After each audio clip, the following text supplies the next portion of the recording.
Hey guys, I'm gonna try to go again here. I don't have much time to film, but now I've got some time, so I'm gonna try to get a couple in, so I can have a few True Story Sundays in the bank, in the books, so to speak. I really can't see anything. I'm so fogged up from talking. I gotta clean off the lens too.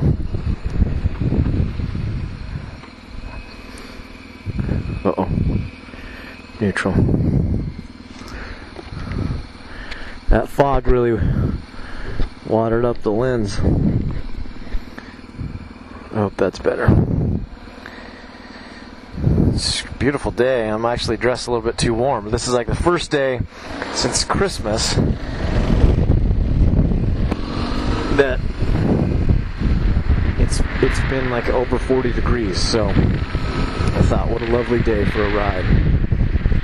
Anyways, one of my viewers wrote to me and said, "Hey, I want to hear more stories, more True Story Sundays about," and he gave me some ideas, which I appreciate because sometimes it's hard to come up with a good story.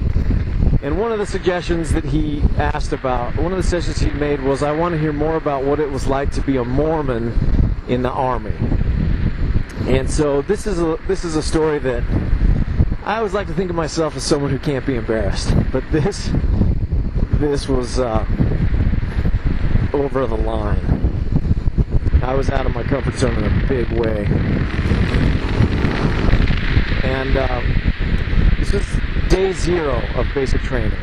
Day 0. Nobody really knows what to expect. They just know it's going to be horrible, and basic training starts, and all that yelling happens, and we had, just outside the barracks, they had what we called the pit, and it was basically a bunch of just a big football field sized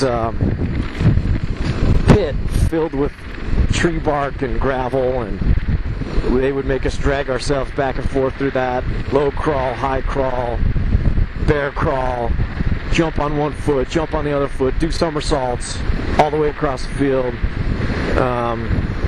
run backwards, just until you couldn't go anymore. They used to torture us, and of course day 0, it was like, meet your new friend, the pit. And they worked us out there in that pit for a very long time, and we were all absolutely spent and exhausted and regretting deeply our choice to serve our country. And we go to the showers at the end of the day. We go to the showers.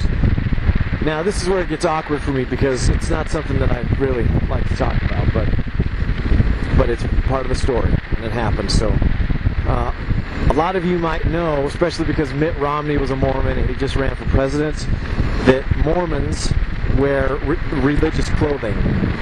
And a lot of people think it's really weird, and they call it magic underwear, and they make fun of it, but you know what? It's nothing new. Jews wear religious clothing, Muslims wear religious clothing, Catholics wear religious clothing, priests, nuns, cardinals, all those people. The Pope, he wears religious clothing. I guess it's just weird because Mormons don't do it out in public. We wear them underneath our normal clothes, and it's not all Mormons. But at the time, I wore the magic underwear, and for me it was normal. It was normal. But at the end of the day, of my first day of basic training, we went into the showers, and the drill sergeant went in with us, and there was like 20 privates at a time that would go into the locker room with the drill sergeants, and we were all in our underwear, and everybody has Army issued underwear except me. I'm the only one who was dressed different. And the very last thing you do, the cardinal rule of starting a new job or joining the Army or anything, is not to be that guy who stands out and looks weird and looks different than everybody else. That's exactly what, I'm standing there half naked in front of a bunch of strangers, and I'm wearing underwear that no one else has ever seen before, and it looks crazy, and I look crazy. And so what would happen is the drill sergeant was in there because he was searching for any piercings, because you couldn't have any piercings when you were in basic training. You had to take all your piercings out. You couldn't have any anti-government tattoos, swastikas, weird stuff like that. So that's what they were in there for. And so he would get to the private, the first private. They're all standing there in our underwear, in our t-shirt and in shorts, and he points to a guy. He says, "Undress," and he has to undress in front of everyone. And then he has to do a 360-degree turn, and the drill sergeant searches his body for piercings and anti-government tattoos. And it's humiliating, and it's horrible, especially if you're dressed different than me. So the drill sergeant gets to me, and he says, angry black man drill sergeant, okay? He says to me, "Did the Army give you that underwear?" And I said, "No, drill sergeant." Almost in tears. Not really, but I felt bad. And he goes, "Then why are you wearing it?" And I was like, well, drill sergeant, shut up. I don't ever want to see you wearing that ever again. If the Army didn't give it to you, you don't need it. And I said, "But, well, drill sergeant, this is of a religious nature."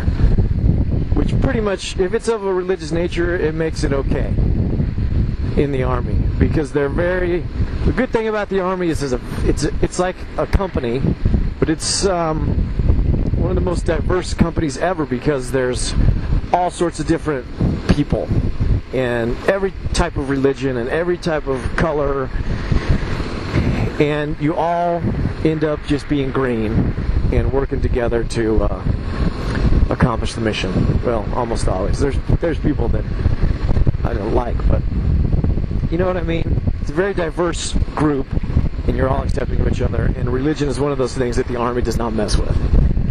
So I said, "Drill sergeant, these clothes are of a religious nature."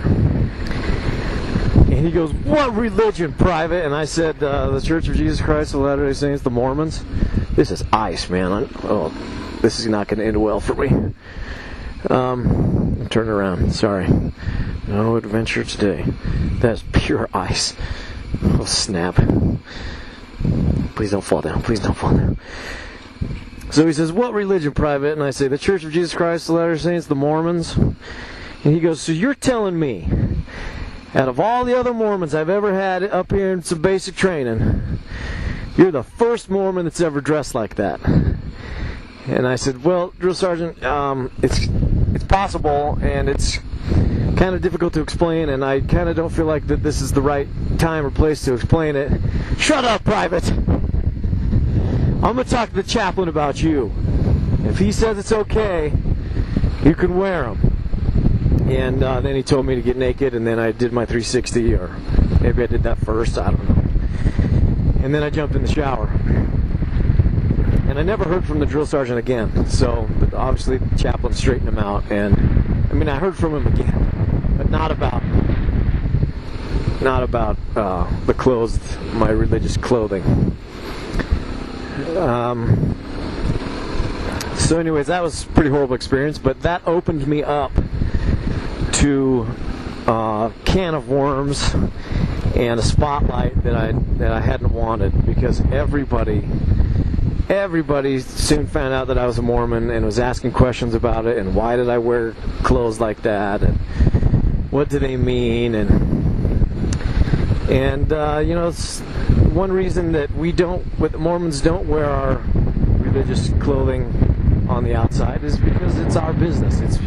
It's something that's between us and the big guy upstairs. So it was something that was private, that was thrown out into the open, and it was awkward. Anyways, that's what it was like to be a Mormon. Basic training. This has been a True Story Sunday.